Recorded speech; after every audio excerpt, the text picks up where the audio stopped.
बोलो भगवान कृष्णचंद्र की জয় बोलो अनंत कोटि भक्त वृंदो की জয় निताई गौर सीतनाथ प्रेमा। প্রেমানন্দে হরি হরি বল। শ্রদ্ধেয় ভক্তমণ্ডলী ভক্তিমতী মায়েরা, আজকে রাধারানী যেই বড়াই মায়ের সঙ্গে যাচ্ছে, কথা শুনো বুড়ি মাই কহিতে ডরাই, যে মোর মনের দুঃখ ও গো বড়ি মহা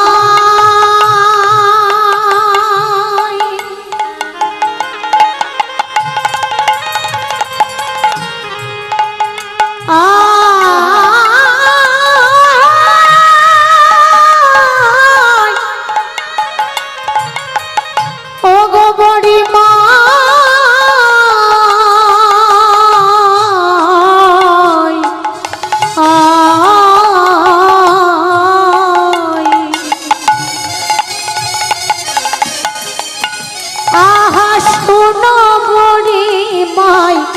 কহিতে ডরাই, যে মোর মনের দুঃখ। আহা শুনো বড়ি মাই কহিতে ডরাই, যে মোর মনের দুঃখ। কথা কারে না কহবি,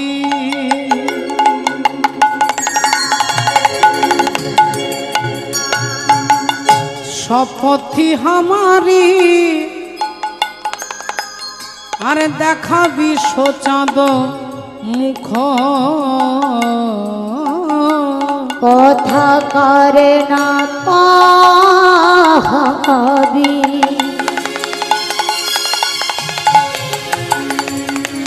শপথি হামারি দেখাবি সোচাঁদ মুখ। বলি বল দেখাতে পারবি নাকি, একবার বল দেখাতে পারবি নাকি, সেই অলকায়াবৃত বাদন খানি। বলে দেখাতে পারবি নাকি, সেই অলকায়াবৃত বদন খানি। বলে দেখাতে পারবি কি, দেখাবি সোচাঁদ মুখ।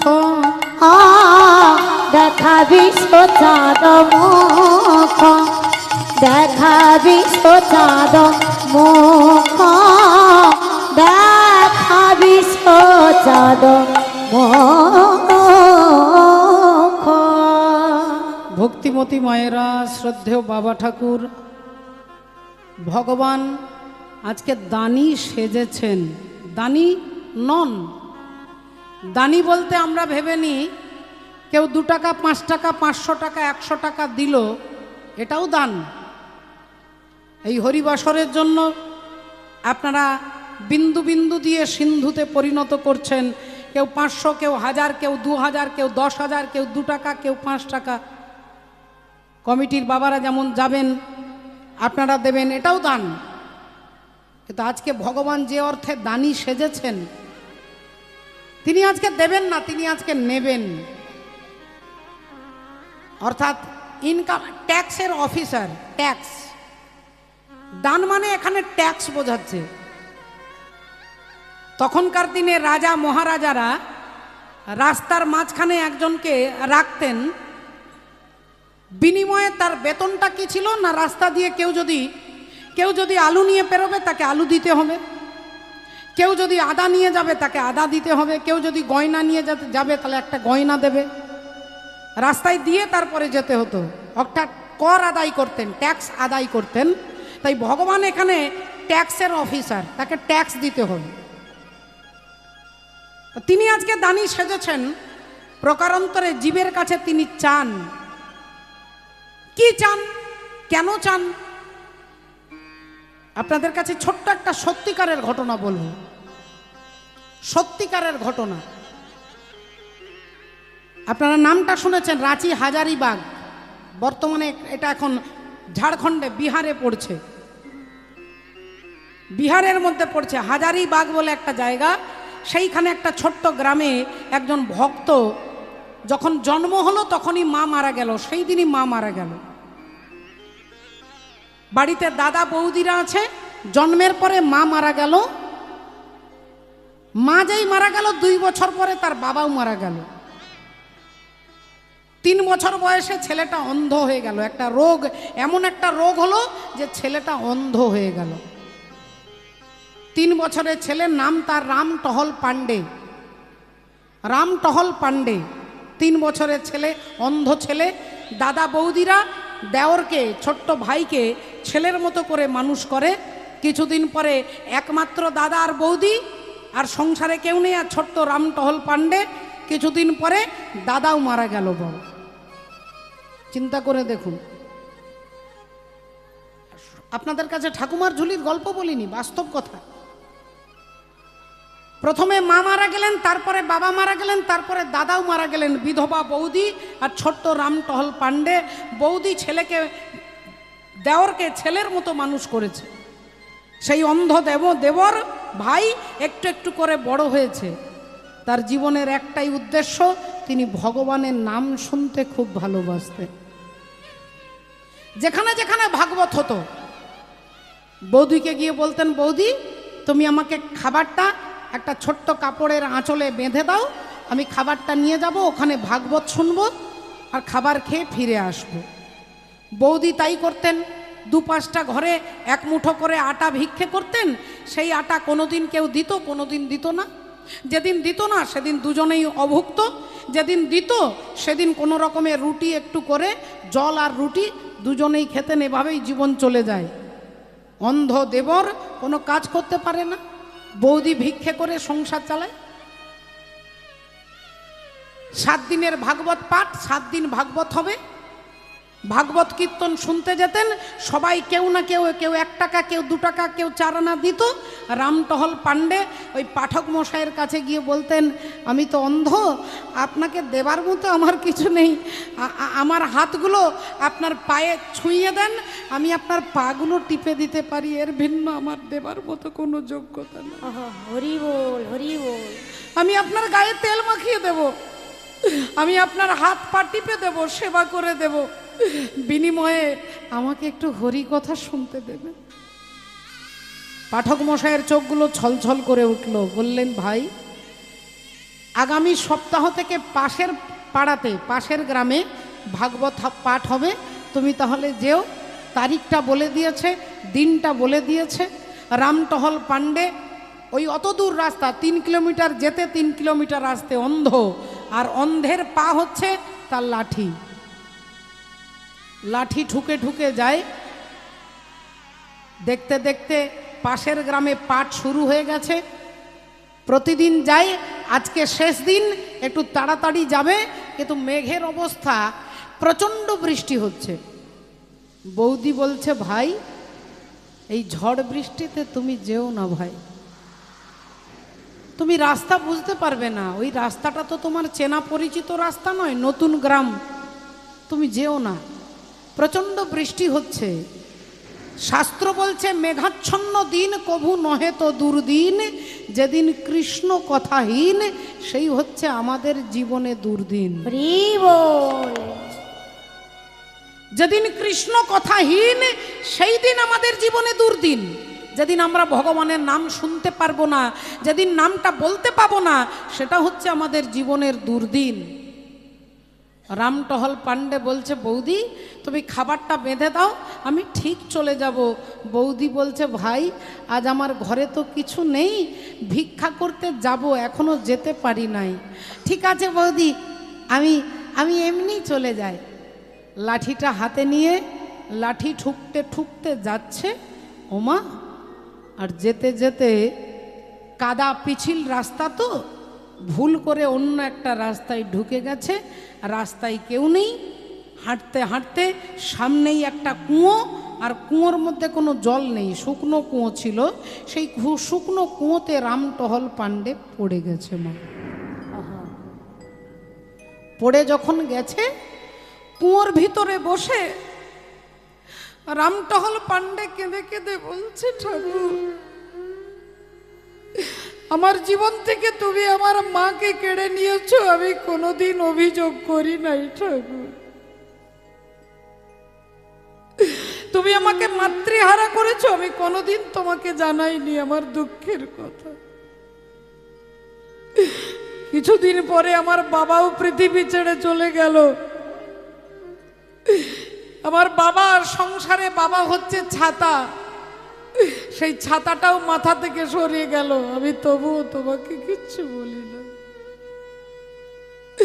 পিতার পরে দাদা ছাতা হয়ে দাঁড়ালো, তুমি আমার দাদাকেও কেড়ে নিলে ঠাকুর।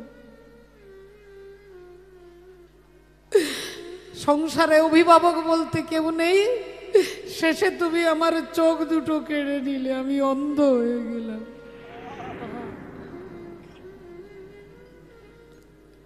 আমি অন্ধ হয়ে গেলাম, আমি তবু অভিযোগ করি নাই ঠাকুর। আমার জীবনের একমাত্র সম্পদ, আমার জীবনের সর্বস্ব ধন, আমার কামনা, আমার বাসনা ভগবানের কথা, তুমি আমার জীবন থেকে সেই কথাটাও কেড়ে নিলে ঠাকুর। তুমি আমার জীবন থেকে ভগবানের কথাটাও শুনতে দিলে না, কথাটাও কেড়ে দিলে।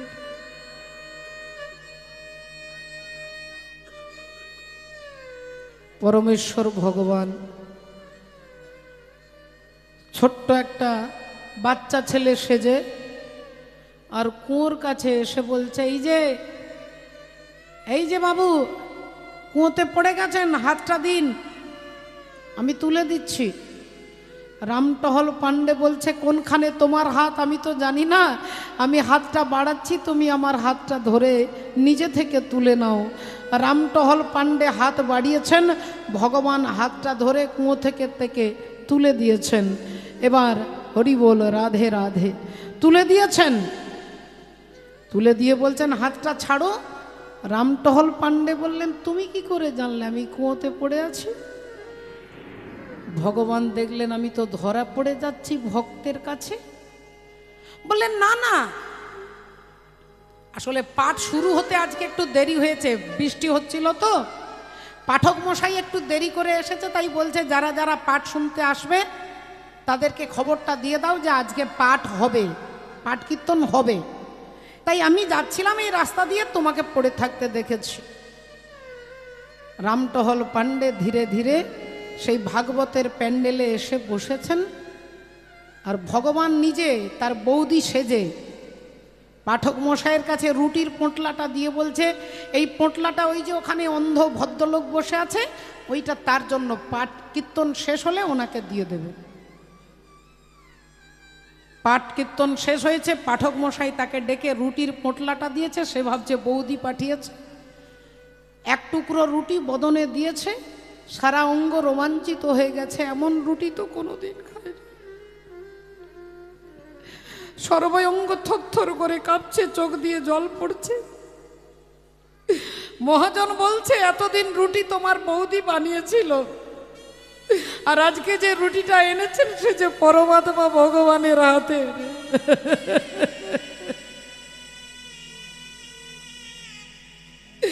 ভগবানের হাতের তৈরি রুটি,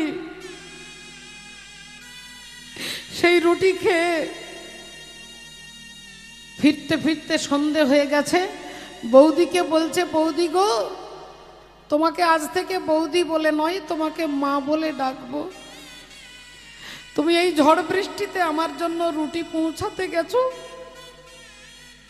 বৌদি সত্যবাদী, বৌদি সহজ সরলা, বললেন, ভাই তুমি অভিমান করে বলছো, তুমি বিশ্বাস করো ভাই, আজকে ভিক্ষায় গিয়েছিলাম, কেউ এক মুষ্টি আটা আমাকে দেয়নি গো, তাই আজ কোনো খাবার তোমাকে পৌঁছাতে পারিনি।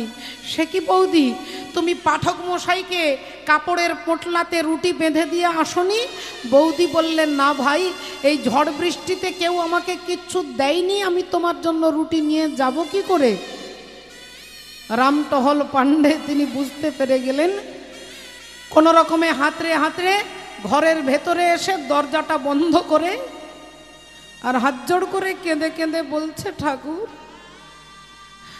আমার জন্য তুমি কুয়োর কাছে এলে, অন্ধকার কুয়ো থেকে তুমি আমাকে তুলে দিলে, আমার জন্য তুমি রুটি তৈরি করলে, আমার জন্য তুমি বৌদি সেজে পাঠক মশাইয়ের কাছে এলে, আমার জন্য রুটি তুমি নিয়ে এলে। দয়াময়, এত তোমার দয়া, তাহলে কুয়ো থেকে যেমন তুমি আমায় তুলে দিলে, এই অন্ধকার সংসার কুয়োতে আমরা পড়ে আছি, তুমি আমায় হাতে ধরে পার করে দাও হে।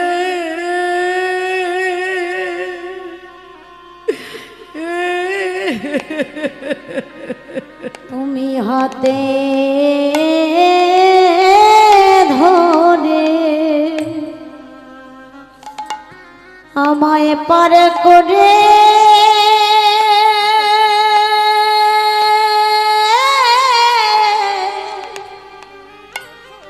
উড়ে দাও হে।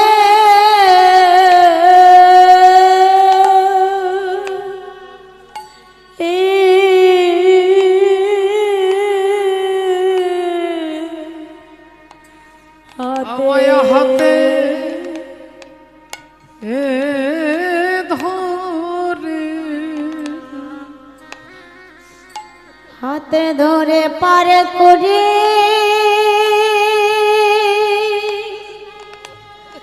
করে দাও হে।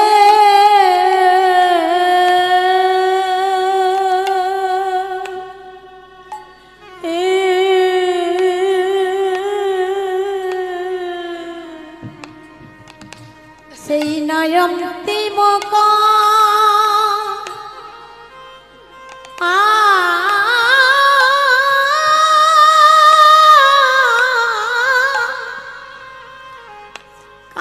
কালেতে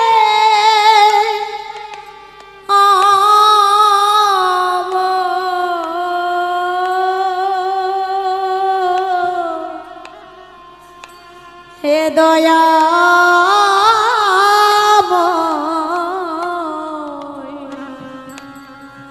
আমায় হাতে ধরে, হাতে ধরে পার করে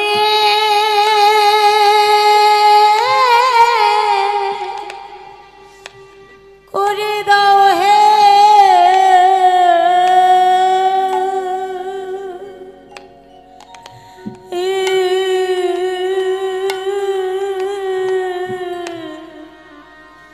সেই না শেষের দিনে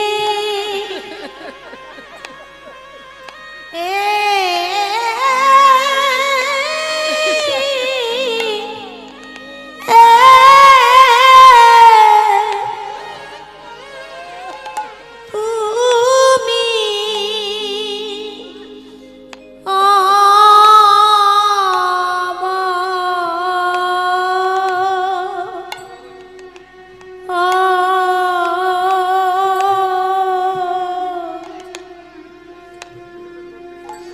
আমায় হাতে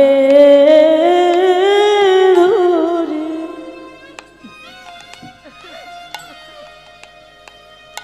হাতে ধরে পার করে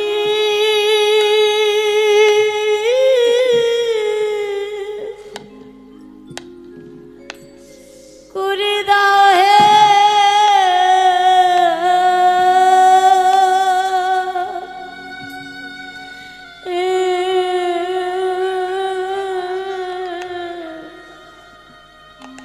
হে গোবিন্দ তুমি ছাড়া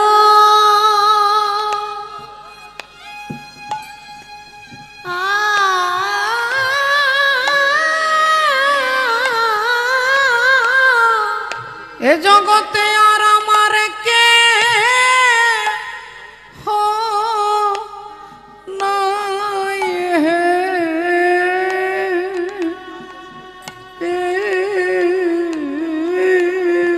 দয়া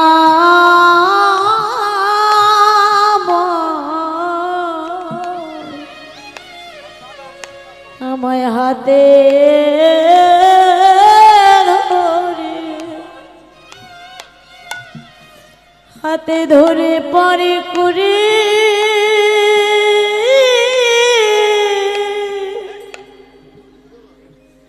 করে দাও হে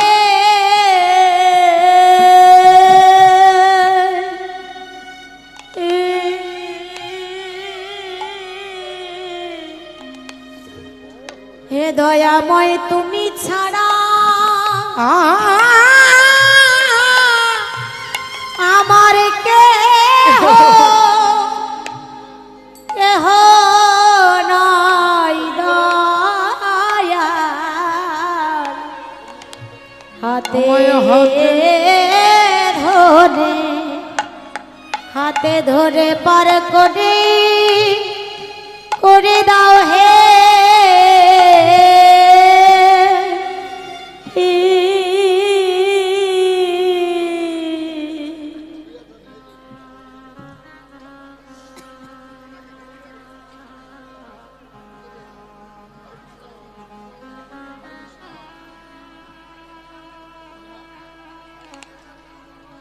ওহে আমি ভজন সাধন